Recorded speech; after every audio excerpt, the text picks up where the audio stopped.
as you know, downtown has been having some problems in the clubs in the evening. We just had two stabbing, a double stabbing at a venue.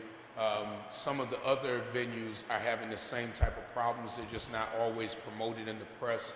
And so instead of waiting for there to be another City Grill situation, I'm right out ahead of it. So what I'm doing is we are calling together the promoters and the club owners and people who have liquor license in Ellicott District on March the 24th at the library. And I've asked law enforcement to come, our legal folks to come and explain to them what the new laws are or what laws, because the laws, what has been reported kind of in the newspaper about what the laws are with promoters and all that. I've started talking to the promoters, bringing them into my office. Half of them have no idea what they're talking about as far as the laws. They're going, we've never been told that there are all these laws on the books, so we are actually going to bring them together, club owners, law enforcement, and legal folks, to, number one, show them what the laws are. Number two, to make it very plain of what we will not tolerate in Ellicott, because we don't want this situation to get out of hand. We know that the weather is changing, and so it'll change around these clubs. And number three, to inform them of legislation that I'm working on right now. And that legislation would, if it passes, force the clubs to call the police when they eject a patron. Right now what's happening, a lot of what's happening on the street, it starts in the club, and then what is occurring is it spills out into the street. Why isn't the police involved? A lot of times it's because the police have absolutely no idea. So I'm writing legislation to make it that they have to call when they eject a patron. The club owners meeting, so that's going to occur this month. Met today with the Allentown Association Allentown's on the west side of Main Street, about some of their hopes and their plans. But what I did ask them to do, something a little different, is I asked them, because we have such great organizations on the east side of Main Street that sometimes need the mentoring to know, how did you all put together a budget like you did?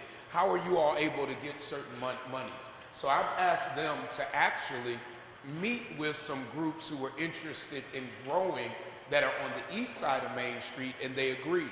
And to teach them how Allentown Association got to where they are. Now, because usually what happens in this type of situation, you got strong organizations, and you got organizations that want to be strong but have no idea, how do we get, the monies that they've gotten, how do we get the exposure that they've gotten, and they agreed. So we're working on that. I've been working on that kind of mentoring relationship. Even with the club promoters, I've said to them, if you want to promote clubs in the city, at least learn how to do it the right way and the legal way. So I've been able to successfully hook up some of them together so that they're getting information on how to do things better. Number four, we've been working with the residents about street closing. They just had the Powder Keg Fest, and there's other festivals coming up. And as downtown is growing, we're adding more, as you know, residential areas in downtown. The problem is that often the events that were happening were not addressing the needs of the residents. So they would just kind of close off a street, but not tell the residents or talk to the residents. So maybe a notice would go to the building owner, but if the building owner then didn't tell the residents, we've been having some problems when the residents are complaining. So I sit on the board of Buffalo Place, and I've addressed that with them and said, as we go forward into the summer, we have to find a better way to notify residents of festivals that will impact their lives, regardless of whether that's downtown or whether it's on Sycamore, on the east side, it doesn't matter. We need better notification. Now, one of the ways out of our office that we're going to do that, when we get notification of these things, because we really want the block clubs, we want those things to happen. where the block clubs, because it's not just the larger events, a block club might block off the street. Block clubs are usually on it because they'll let everybody on that street know. But we want to make sure that the other folks who aren't on it, if it's going to affect your street, that you are notified. So one of the way our office will do it, when we get notification, it will go up immediately on the website, the One Call Now and the Constant Contact. One Call Now, anybody who put their number on the sign-in sheet, it will automatically go into a new system called One Call Now. Now that system is not up and running because I have no money right now to pay for it. So this month, I'm going to pay for it myself out of the donated funds from my salary.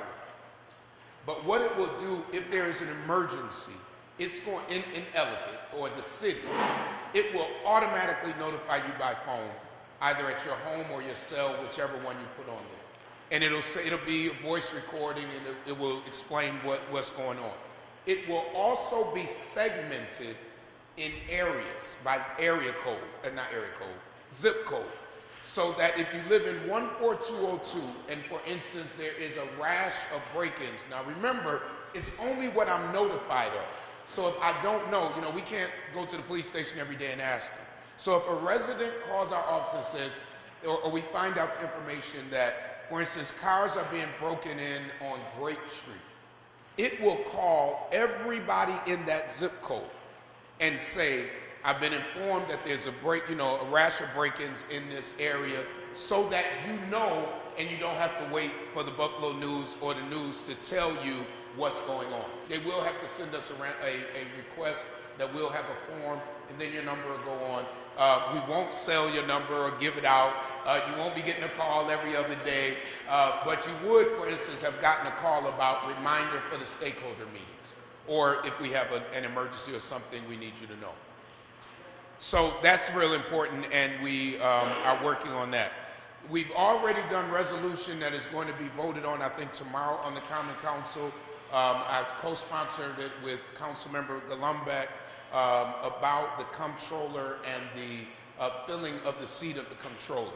Now, the reason I bring this up is because right now in City Hall, when there's an opening, there's usually only a little blurb in the charter that tells you how to fill the opening, which then leaves it up to whoever's sitting there at the council to decide how they're going to do it. And it has no time constraints. So for instance, comptroller, now council members are putting up, well, we want an open interview process. Well, to me, that should happen always. But depending on who's in the council, it changes. So we have written that will soon be law if it's voted on, that would make the process the same every time. Timeline would be 90 days because controller is too important of a position to have open and then people play politics with it. So that is already written. It's already gone through most of the stages, and tomorrow it takes another level. And myself and, as I said, Councilmember Golombek have written that. The resolution I'm working on now is for the Common Council seat, because you remember when you did not have a Common Council member for a while, there was nothing in the charter that said that it could only stay open for so long. So I'm writing right now, the staff is writing it up, to make sure that we never again go more than 90 days without a council member. Now originally, and I'll be very honest, originally I also didn't want there to be a budget decided. However, some people have brought some things to my attention that I kind of had to think that back through, and that's this. For instance, if we've already gone through the process of budget, and then a council member, for instance, leaves the day before it should be voted on, you wouldn't want to hold up that entire budget. So I got to really relook at that, and I'm going to ask that the committee relook at a way that we can do it so that we're assured that in most circumstances, we have a sitting person there. Because if you don't know, Ellicott lost potentially $1 million last year. $1 million because there was not a seated council member. And I think some people play politics to extend that time out so that there wouldn't be anybody there to fight for the Ellicott district. To me, it's criminal and it should never happen again. Towne Gardens, I'm sorry it's not on here, but Towne Gardens is a very important place that we're working on right now. And when I say working, I mean really doing. We I put resolution on the floor to bring forward the management of Towne Gardens and the community organization, some of them are here now, of Towne Gardens to the council. Management blew us off. They called and said, we'll be there tomorrow, but we don't ride because they're in New York. So we still had the hearing, and we're bringing back the residents. This place has been neglected. This place, the citizens have complained because the management is not responding to their needs. If you've ridden past, we got increase in crime activity. Garbage, when I went through just 3-4 days ago, 2 couches out in the common areas, just sitting out there, hadn't been picked up, garbage overflowing, the eaves falling down, squirrels running through the houses, all kinds of stuff going on there. The owner called me the next day. I go to meet with him, he was in town.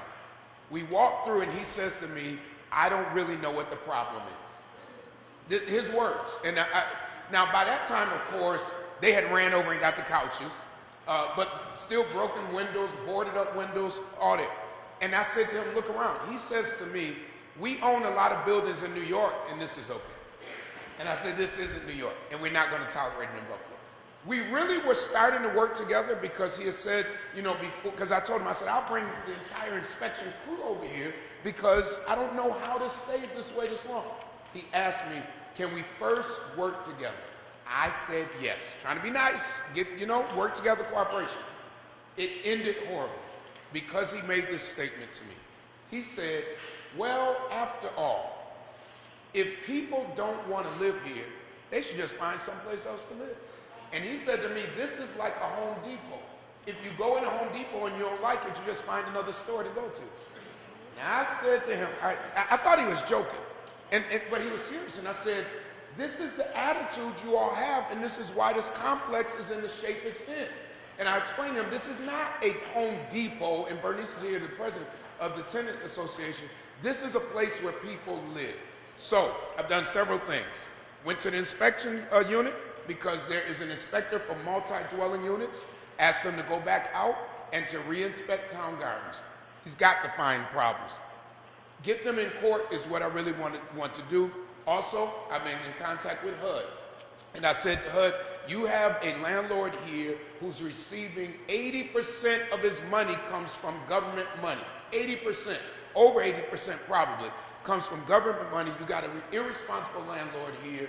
And we need your help. So we're working hard to make Towne Gardens back into gardens so that the people who live there are comfortable and so that the neighborhood is brought back up to the standards that we expect.